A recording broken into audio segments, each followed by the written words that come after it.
जय परशुराम भगवान की।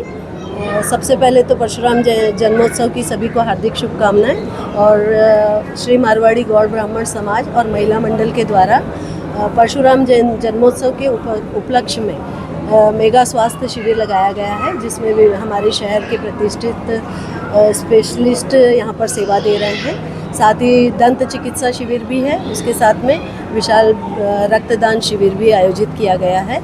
और यहाँ पर जो डॉक्टर्स सेवा दे रहे हैं उसमें हड्डी रोग विशेषज्ञ हैं, स्त्री रोग विशेषज्ञ हैं और किडनी यूरोलॉजिस्ट हैं, गैस्ट्रोलॉजिस्ट हैं, सर्जन हैं, एमडी मेडिसिन हैं और गायनिकोलॉजिस्ट भी है।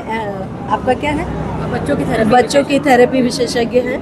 और ये सभी डॉक्टर यहाँ पर सेवाएं दे रहे हैं समाज के लिए, सभी समाज के लिए ये आयोजन है। लेकिन आयोजक इसका श्री मारवाड़ी गौड़ ब्राह्मण समाज है। और ये एक दिन का निःशुल्क स्वास्थ्य परीक्षण शिविर, डेंटल चेकअप शिविर और विशाल रक्तदान शिविर है। और रक्तदान जो भी हमारे रक्तवीर करेंगे उनको एक हेलमेट और सर्टिफिकेट, प्रशस्ति पत्र प्रदान किया जाएगा। मैं डॉक्टर साधना तिवारी, अध्यक्ष श्री मारवाड़ी गौड़ ब्राह्मण महिला मंडल रायसेन।